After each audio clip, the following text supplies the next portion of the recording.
Your cat is dehydrated right now. Not dying, not sick, just quietly, chronically dehydrated. And there's a 90% chance you have no idea it's happening. And the thing that's doing it? It's sitting in a bag on your kitchen shelf.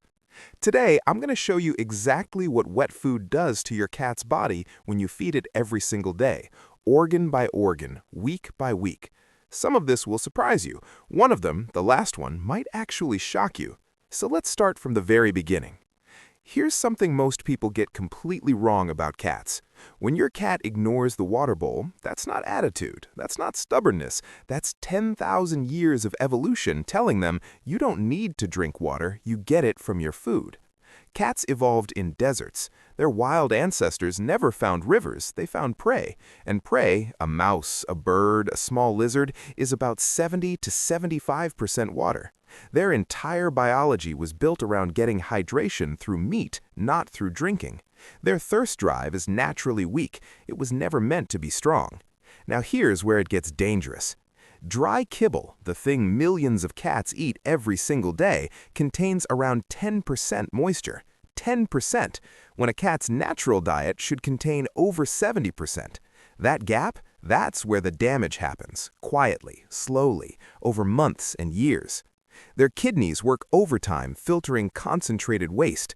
The urine thickens, crystals form, blockages develop, especially in males whose urinary tract is narrower. It's one of the most common veterinary emergencies in cats, and so much of it is preventable. Now switch to wet food. The moisture content jumps to 75, sometimes 80%. Suddenly, the body isn't fighting anymore. The kidneys relax, the urine dilutes. A study in the Journal of Feline Medicine and Surgery confirmed it. Cats on wet food produce significantly more urine at a lower concentration, which is exactly what a healthy system looks like. Your cat probably won't start drinking more water. They don't need to, because for the first time, their food is actually doing the job their biology always expected it to do. And this one change, it's what makes everything else on this list possible. Let me ask you something. If your cat is overweight and you're not overfeeding them, what's actually going on? Most owners blame themselves. They count portions, they switch brands, they try diet kibble, and the cat stays fat. Not because of willpower, not because of laziness, because of what carbohydrates do inside a carnivore's body. Here's the thing people don't realize. Cats are obligate carnivores. That means biologically they are designed to run entirely on protein and fat, not carbs, never carbs. But most dry kibble contains 30, 40, sometimes 50% carbohydrates because grains and starches are cheap and they hold the shape of a kibble piece together. Your cat's body can't use that energy efficiently, so it stores it as fat every single day. Wet food changes this completely. It's high in animal protein, it's low in carbs, and protein does something in a cat's brain that carbs simply don't. It triggers a real fullness signal, the kind that says, "I've had enough, I'm done." The Wolfram Center for Pet Nutrition ran a study on exactly this. Cats fed wet food maintained a leaner body composition than those on dry diets, even when the wet food cats were allowed to eat freely, not portion controlled, freely, because the food itself tells the body when to stop. So if you've been cutting back your cat's food and nothing is changing, it might not be the amount, it might be the source. I want you to think about the last time you petted a cat with a truly beautiful coat. That softness, that shine, that fur that almost doesn't feel real.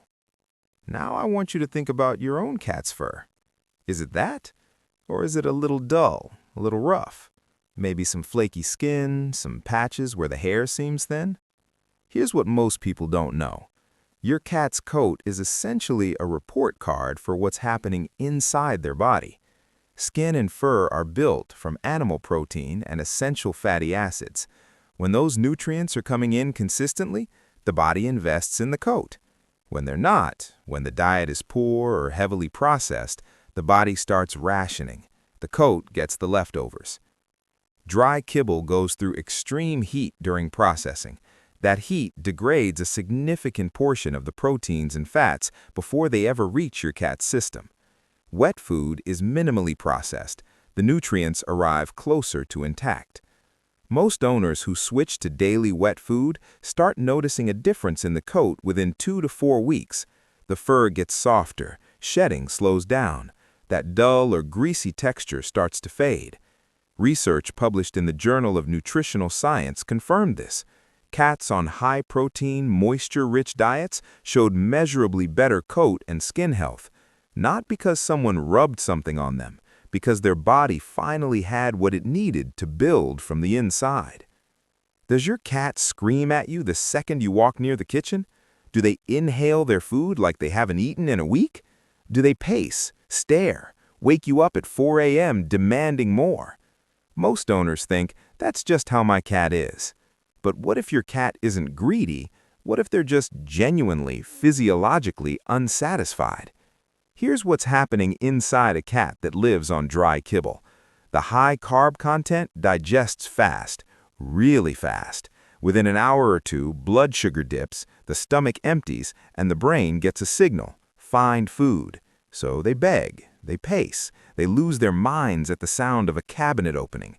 Not because they're dramatic, because their body is telling them something is missing.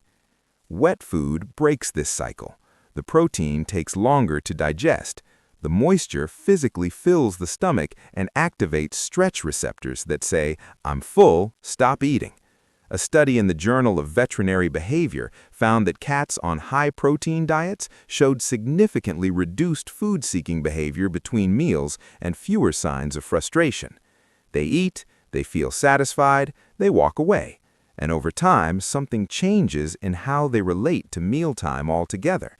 The urgency fades, the screaming fades, the 4 a.m. wake-ups fade.